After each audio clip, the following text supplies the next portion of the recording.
Hey, what's going on, guys? So we're going to be casting this game between Mercurial here in the blue at 881 versus AOS 51 here in the red at 1139. And I don't know what our player in the red is playing, but it looked like it was no skill Lightsworn, which is Lightsworn with triple needlebug nest, and like it's Lightsworn that goes as fast as possible.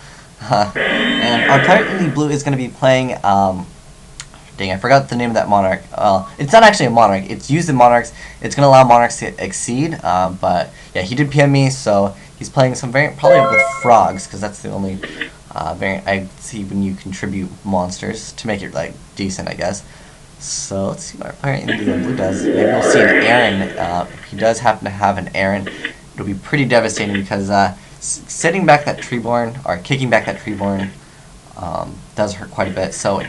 Oh, it doesn't look like it's no skill Lightsworn, unfortunately, because we saw a magical merchant. But perhaps he will add that magical merchant back to his. No, Blackluster Soldier, and he's just gonna go remove Necrogardna, and he's gonna banish the. Oh no. Okay, so he's gonna go Lumina effect. So he's gonna discard a magical merchant, and he's gonna go for Wolf, and go for Blackluster Soldier now. Perhaps to just make a game. No, he's already in battle phase. I don't know. I mean, I wouldn't add Blackluster Soldier unless I'm going to use my Blackluster right then. Because then your opponent can be like playing around Blackluster Soldier. Because he'd be like, oh, you have Blackluster Soldier. And it is a Snowman Eater. I did not expect to see that card to come out at all. But it is a card where you can go for, what is it? If you run into Breeze Dragon, make Gungnir, which is a pretty decent card. If you're unfamiliar with what Gungnir does, it's basically like Bryanak, except for its effect can only be activated once per turn, and instead of sending the cards back to your hand when you discard the cards, you destroy them. So it is a pretty decent card, but it does require a water monster, and that's why you would use Snowman Eater to make it. So it is pretty interesting, and it was kind of funny to see a Snowman Eater, which, you know, it definitely did help.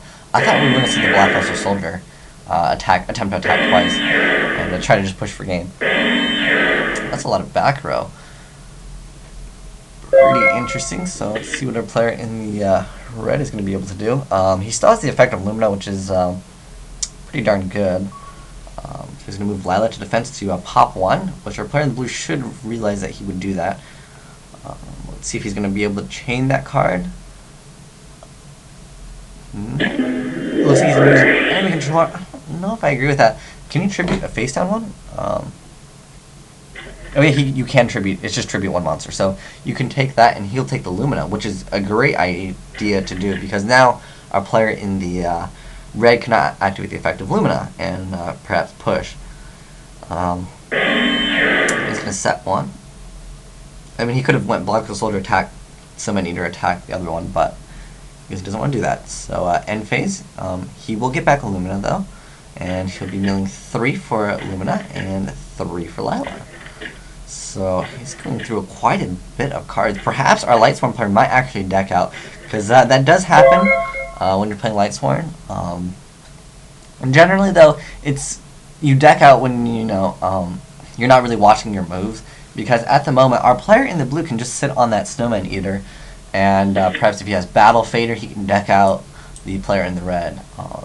Which is kind of a funny way to beat Lightsworn. It's always funny to see them lose just from them being kind of careless as far as what they're doing. And he's going to book him with the Snowman Eater. Interesting play. And perhaps he just wants to flip and destroy the... I don't know.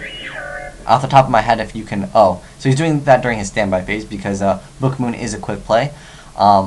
That's why he used Book Moon. But I was thinking, I forgot off the top of my head if Snowman Eater can only destroy face-ups. It might actually be face-up monsters on the field. So he's going to tribute for Caius, and he's going to remove the face down, which could be a Raikou, or it could be a Necrogardna. Looks like it is a Raikou. Because Lightsworn generally, they only set Raikou plus Necrogardna. If they set anything else, it's just for a bluff. Or if they just have like nothing else they can do. Let's see if our player... Oh, no, he's not going to summon that one Monarch. Or, not the Monarch. It's the card that has half of a Monarch on it. So, I guess maybe he could flip the Snowman Eater if he really wants to get rid of that Lumina. And he's not going to destroy the Lumina. Interesting. Oh, never mind. he negated the attack with Necrogrunner. So we see a Cephalon, the ultimate Time Lord, come out from a player in the red, which is a 4,000 beater. And I think he should... Oh, and that is going to be game, apparently? Oh, because he knew he had Blockbuster Soldier. Wow. Lightsworn just sacked him really hard. But thanks for watching, guys. Here's your nice white dragon, signing out.